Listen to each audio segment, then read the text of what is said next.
बसंतपुर नाम का एक साधारण सा गांव था जहां लोग बड़े हंसी खुशी से रहा करते थे। लेकिन इस गांव में एक ऐसा रहस्य छुपा था जिसकी गूंज सदियों से सुनाई देती थी। इसी गांव में एक वृद्ध आदमी अपने बच्चों को कहानी सुना रहे थे। बच्चों, कहते हैं इस गांव के पार एक रहस्यमय किला है जो एक राजकुमार का है। लोगों का मानना है कि वह राजकुमार उसी किले में कई सालों से रहता है और यह भी कहते हैं कि वह राजकुमार कभी बूढ़ा नहीं होता। लेकिन अभी तक उस राजकुमार को किसी ने नहीं देखा है। लोग इस किले के पास जाने से डरते हैं क्योंकि आज से कुछ साल पहले जितने भी व्यक्ति उस किले के पास गए हैं वह रहस्यमय तरीके से गायब हुए और उनका कोई भी आता पता नहीं चला। क्या सच में दादाजी वहाँ अभी भी राजकुमार रहते हैं? पर माता पिता ने तो इसके बारे में मुझे कभी नहीं बताया। क्या सच में दादाजी अभी भी वह राजकुमार वहाँ होंगे? ये तो नहीं पता बेटा कि वह राजकुमार वहाँ होंगे या नहीं, लेकिन लोगों का मानना है कि वह राजकुमार सदियों से वही है। दादाजी इतना बात कर ही रहे होते हैं, तभी वहाँ गांव के कुछ लोग आ जाते हैं। अरे चाचा जी, उस कहानी को सुनाकर बच्चों को आखिर क्यों डरा रहे हो? वह घटना सदियों पुरानी है और उस घटना को लोग भूल भी गए होंगे। इतना कहकर श्याम अपने बेटे को लेकर घर चला जाता है। लेकिन गोलू के मन में कुछ और ही चल रहा था। श्याम को अपने घर ना जाकर उस किले की खोज में जंगल की तरफ निकल जाता है। लेकिन जंगल आज कुछ ज्यादा ही शांत था। जंगल में गोलू को अलग अलग तरह की आवाज सुनाई दे रहे थे। गोलू डरते हुए बोलता है, हे भगवान, लगता है मैं इस जंगल में आकर बहुत बड़ी गलती कर दी। यह जंगल सच में कितना घना और डरावना है। मैं जैसे जैसे जंगल की गहराई में बढ़ता जा रहा हूँ, जंगल से आने वाली आवाज मुझे और भी डरा रही है। मेरे माता पिता मुझे ना पाकर चिंतित भी हो रहे होंगे। गोलू इतना बोल ही रहा था, तभी उसके सामने से एक विचित्र पक्षी तेजी से निकलती है, मानव की वह गोलू को दिशा दिखाने की कोशिश कर रही है। गोलू उसे पक्षी के पीछे पीछे चला जाता है। जैसे ही गोलू जंगल के दूसरे दिशा से बाहर निकलता है, वो पक्षी गायब हो जाता है। गोलू जैसे ही सामने देखता है तो उसे एक बहुत ही पुराना किला दिखाई देता है। ऐसा लग रहा था कि मानो वह किला गोलू का ही राह देख रहा था। सच में यह किला तो वैसा ही है जैसा दादाजी ने बताया था। यह किला देखकर ऐसा लग रहा है मानो यहाँ पर कोई इंसान सदियों से अपना पैर नहीं रखा हो। गोलू बिना डरे किले के अंदर चला जाता है। तभी एक चमकदार रोशनी निकलती है और उस रोशनी से वही राजकुमार प्रकट होता है। मैंने कई सदियों के बाद किसी इंसान को किले के अंदर आते हुए देखा। नहीं तो कई लोग किले के बाहर ही अपना जान गंवा देते। अवश्य तुम कोई साधारण इंसान नहीं हो। आप तो सचमुच में एक राजकुमार हैं, परंतु आप इतने वर्षों से वैसे ही जवान और फुर्तीले कैसे हैं? क्या आपकी उम्र कभी घटती नहीं है? मैं एक श्रापित राजकुमार हूं। मैं कभी बूढ़ा नहीं हो सकता। दरअसल मैं एक दिन जंगल में शिकार करने के लिए गया था। मैंने जैसे ही एक हिरण पर तीर चलाया, वह तीर हिरण को न लगकर पेड़ के पीछे बैठे एक आशी मुनि को जा लगा और क्रोध में आकर हर्ष ने मुझे इस किले में बांध दिया। मैंने उनसे बहुत विनती की और इस श्राप से मुक्ति पाने का रास्ता पूछा, तो उन्होंने बताया कि जो भी तुम्हें चुनौतियां से भरे खतरे का सामना करते हुए काली अमृत कुएं का पानी पिलाएगा, तब जाकर तुम्हारा श्राप टूटेगा। क्या तुम मेरे लिए उस कुएं से जल लाओगे? लेकिन राजकुमार, वह कुआं है कहाँ?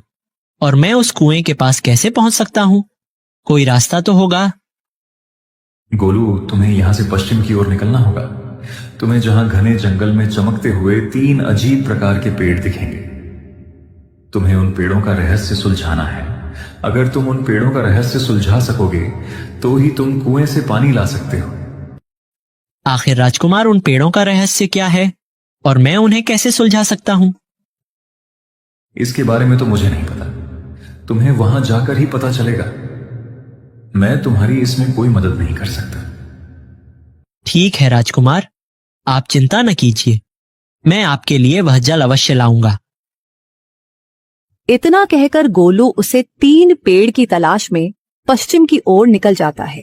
गोलू चलते चलते जंगल के काफी गहराई में आ जाता है, लेकिन उसे वह 3 पेड़ कहीं नहीं दिखाई देते। हे भगवान, मैं इतना अंदर आ चुका हूँ, फिर भी वह 3 पेड़ मुझे कहीं नहीं दिखाई दे रहे हैं। क्या यह सच में पेड़ है भी या नहीं? या मैं कहीं गलत दिशा में तो नहीं आ गया? गोलू इतना बोल ही रहा था, तभी उसके सामने 3 अजीब प्रकार के पेड़ दिखाई देते हैं, जो अन्य पेड़ों से भिन्न थे। गोलू उन पेड़ों को देखकर हैरान हो जाता है, क्योंकि आज तक उसने ऐसा पेड़ कभी नहीं देखा था। यह पेड़ तो सच में एक मायावी पेड़ है, जो सभी पेड़ों से अलग दिख रहे हैं। इसका मतलब यह वही पेड़ है जो राजकुमार ने बताया था। अब मुझे और देर नहीं करनी चाहिए और पहले परीक्षा के लिए निकलना चाहिए। इतना बोलकर गोलू उन पेड़ों के समीप जाता है और जैसे पहले पेड़ को छूता है तो वह विचित्र स्थान पर आ जाता है, जहां एक विशाल पत्थर से बना एक दरवाजा था। उसमें 3 ताले लगे होते हैं। ये तो बहुत विशाल दरवाजा है और मुझे इसे खोलने के लिए इस 3 तालों की चाबी चाहिए। पर यह चाबी मिलेगी कैसे? गोलू इतना सोच ही रहा था कि दरवाजे से आवाज आती है। तुम्हें चाबियां तभी मिलेगी जब तुम मेरे प्रश्न के उत्तर दोगे, और केवल वही प्रवेश कर सकता है जो प्रश्नों से नहीं डरता और उत्तरों को अपना बोझ नहीं मानता। क्या तुम प्रश्न के लिए तैयार हो?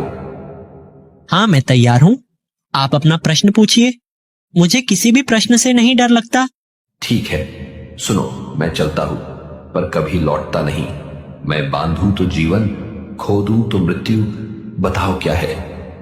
गोलू कुछ देर सोचता है। उसके मन में कई प्रकार के उत्तर आ रहे थे।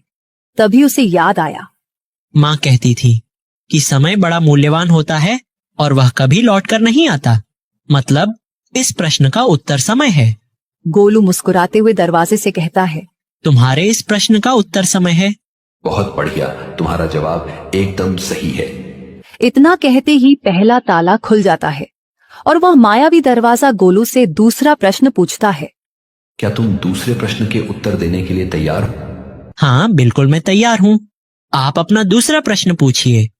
हाँ बच्चे, ध्यान रखना, अगर तुम इस सवाल के जवाब नहीं दे पाए तो तुम आजीवन के लिए यही बंधित हो जाओगे। इसलिए तुम उत्तर सोच समझ कर देना। लेकिन अभी भी तुम्हारे पास मौका है। अगर तुम यहां से जाना चाहते हो तो जा सकते हो, लेकिन इस सवाल के बाद तुम यहां से बिना उत्तर दिए नहीं जा सकते। तो क्या सोचे, तुम सवाल के जवाब दोगे या फिर नहीं? गोलू थोड़ी देर सोचता है, फिर बोलता है, मुझे आपका शर्त मंजूर है। आप अपना सवाल पूछिए। तो ठीक है, सुनो, जितना बांटू उतना बढ़ता हूं, जितना छुपाऊं उतना घटना हूं। इस प्रश्न का उत्तर दो। यह तो बड़ा आसान सवाल है। इसका उत्तर ज्ञान है। जो ज्ञान को जितना बांटता है वह उतना ही बढ़ता है। इसलिए हमें ज्ञान को बांटना चाहिए, न कि छुपाना चाहिए। गोलू के इतना कहते ही दूसरा ताला खुल जाता है। गोलू, तुमने इन दोनों सवाल का जवाब तो बड़ी आसानी से दे दिया, लेकिन अब तुम्हें परीक्षा का अंतिम और सबसे कठिन प्रश्न का उत्तर देना होगा। तो सुनो, मुझे देख नहीं सकते, छू नहीं सकते, परंतु मैं जीवन का आधार हूं। तो बताओ गोलू, वह चीज क्या है? यह प्रश्न तो बड़ा ही कठिन है। इसका उत्तर तो मुझे बहुत ही सोच समझ कर देना होगा। आखिर ऐसी कौन सी चीज है जिसे मैं छू नहीं सकता? आखिर वह क्या हो सकती है? अरे हाँ, गुरुजी ने बताया था, आत्मा एक ऐसी चीज है जिसके बिना कोई भी इंसान जीवित नहीं रह सकता, और वह शरीर का आधार है और हम उसे छू भी नहीं सकते। इसका सही उत्तर मतलब आत्मा ही है। तुम इतना क्या सोच रहे हो गोलू? लगता है तुम्हें इस प्रश्न का उत्तर नहीं मालूम है। मैंने तुम्हें पहले ही समझाया था कि तुम यहां से लौट जाओ। अगर तुम इस प्रश्न का गलत उत्तर देते हो तो तुम यही आजीवन के लिए बंधित हो जाओगे। इस प्रश्न का उत्तर आत्मा है, क्योंकि आत्मा ही जीवन का आधार है और हम उसे छू नहीं सकते। गोलू के इतना कहते ही वह तीसरा ताला भी खुल जाता है। गोलू दूसरे ही पल वहां से गायब होकर उस मायावी पेड़ के पास आ जाता है, जहां अब केवल 2 ही पेड़ बचे थे। गोलू बिना देर किए दूसरे पेड़ को छूता है और एक विचित्र जगह पर आ जाता है। सामने एक बड़ा सा राक्षस खड़ा था। गोलू राक्षस को देखकर डर जाता है। गोलू, तुम्हारा इस भूत नगरी में स्वागत है। अच्छा हुआ तुम आ गए। मैंने कई महीनों से किसी भी इंसान को नहीं खाया है। आज लगता है कि मेरी वह इच्छा भी पूरी हो जाएगी। गोलू राक्षस के मुंह से इतना बात सुनकर डर जाता है और मन में बोलता है, अरे नहीं, यह राक्षस बड़ा ही दिनों से भूखा लग रहा है। लगता है मेरे बचने का रास्ता नहीं है। अब मैं क्या करूं? गोलू देखता है कि वह जितना डर रहा है वह राक्षस उतना ही बड़ा हो रहा है। गोलू को यह समझने में जरा भी देर नहीं लगती कि यह एक छलावा है और छलावा सिर्फ लोगों को डराने की कोशिश करते हैं। राक्षस, तुम मेरा कुछ भी नहीं कर सकते, क्योंकि मुझे पता चल गया कि तुम एक छलावा हो और तुम मुझे डराने की कोशिश कर रहे हो। लेकिन अब मैं तुमसे नहीं डरूंगा। गोलू को इतना कहते ही राक्षस घबरा जाता है और उसका आकार छोटा होने लगता है। राक्षस बोलता है, गोलू, तुमने मेरे इस माया जाल को इतनी आसानी से कैसे समझ लिया? आज तक कोई भी इंसान मेरे इस माया जाल को नहीं समझ पाया और मुझसे डर के अपना जान गंवा दिया। यह तो बड़ा ही आसान था। मैंने देखा कि जब तुम मुझे डरने की कोशिश कर रहे थे और मैं जितना ही ज्यादा डर रहा था तो तुम्हारा आकार बढ़ता जा रहा था, तो मैं समझ गया कि तुम एक छलावा हो। गोलू को इतना कहते ही वह राक्षस बिल्कुल छोटा हो जाता है और उसका माया जाल टूट जाता है। दूसरे ही पल गोलू उसे पेड़ के पास आ जाता है, लेकिन अब सिर्फ वहां एक ही पेड़ था। गोलू, तुम सच में एक बहादुर और बुद्धिमान लड़के हो। आज तक कोई भी इंसान मेरे एक भी पड़ाव को पार नहीं कर पाया, लेकिन तुमने बड़ी आसानी से इन दोनों पड़ाव को पार कर लिया। अब तुम्हारे लिए यह आखिरी पड़ाव है। मुझे उम्मीद है कि तुम इस भी पड़ाव को पार कर लोगे। और गोलू जैसे ही तीसरे पेड़ को छूता है तो वह एक ऐसी जगह पर आ जाता है जहां पर एक शेर एक हिरण पर घात लगाए बैठा था। वह हिरण घायल अवस्था में पड़ा हुआ था। अरे नहीं, यह शेर तो इस हिरण को मार देगा। मुझे इसकी जान बचानी होगी। गोलू अपनी जान की परवाह किए बिना दौड़कर जाता है और शेर के सामने खड़ा हो जाता है। रुक जाओ जंगल के राजा, तुम इस हिरण को नहीं मार सकते। इसने तुम्हारा क्या बिगाड़ा है जो तुम इसको मार रहे हो? हट जाओ इंसानी बच्चे, वरना मैं इस हिरण के साथ तुम्हें भी खा जाऊंगा। ठीक है, तुम इसके बदले मुझे खा जाओ, लेकिन इस हिरण को छोड़ दो। आखिर तुम इस हिरण के लिए अपनी जान क्यों गंवाना चाहते हो?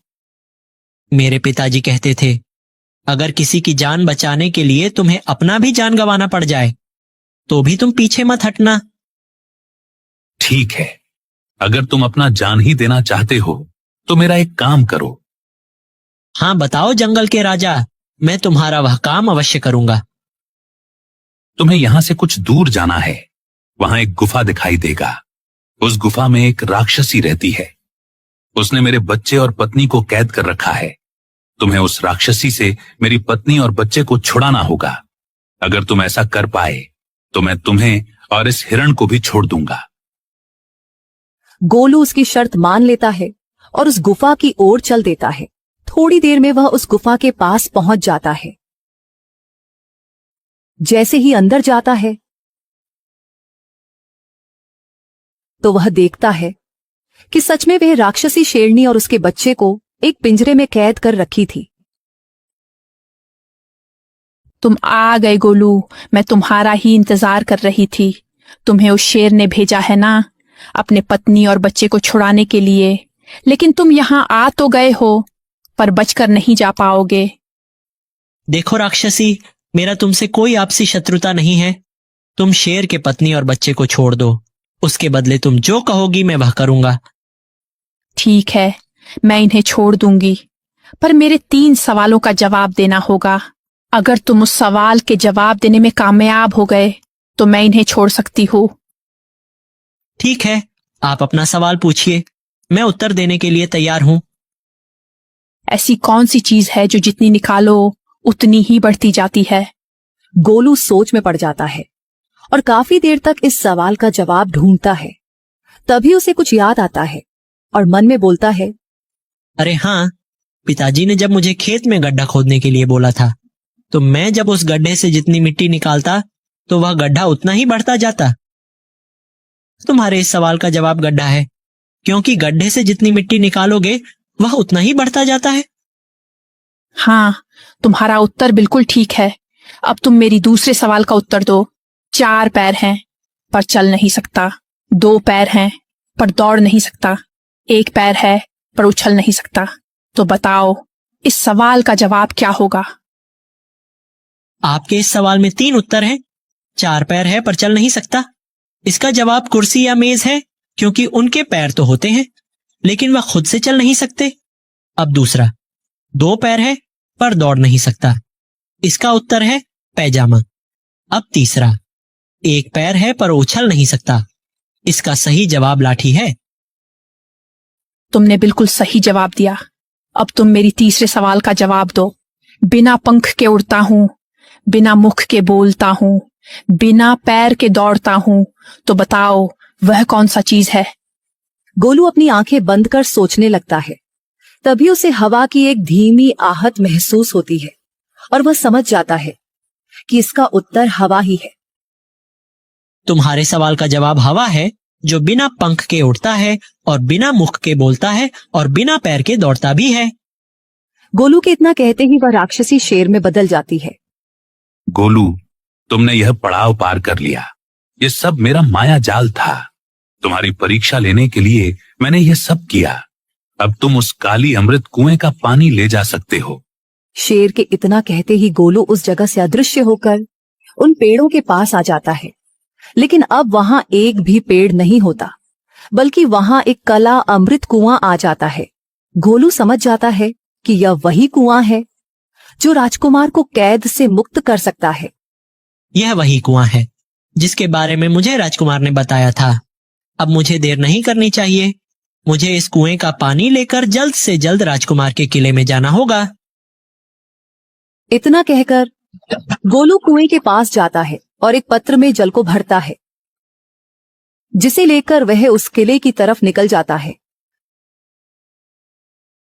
इधर राजकुमार गोलू को गए 3 दिन से भी ज्यादा हो गया, लेकिन वह अभी तक लौट कर नहीं आया। मुझे लगता है कि वह भी सभी लोगों की तरह मारा गया। मुझे उसे नहीं भेजना चाहिए था। आज तक कोई भी उस अमृत कुएं का पानी नहीं ला सका। राजकुमार इतना बोल ही रहे होते हैं, तभी वहां गोलू आ जाता है। गोलू को देखकर राजकुमार बहुत खुश होते हैं। गोलू राजकुमार को जल पीने के लिए देता है। राजकुमार जैसे ही जल को पीते हैं तो वह उस श्राप से मुक्त हो जाते हैं। गोलू अब वहां से अपने घर की तरफ लौट जाता है। उसके माता पिता इतने दिन बाद गोलू को देखकर बहुत खुश होते हैं। गोलू अपने माता पिता को सारी बात बताता है। उसने किस तरह से राजकुमार को उस श्राप से मुक्त करा दिया। और नए वीडियो देखने के लिए हमारे चैनल को सब्सक्राइब करें। दोस्तों, हमारा एम है 1000 सब्सक्राइबर्स पाने का।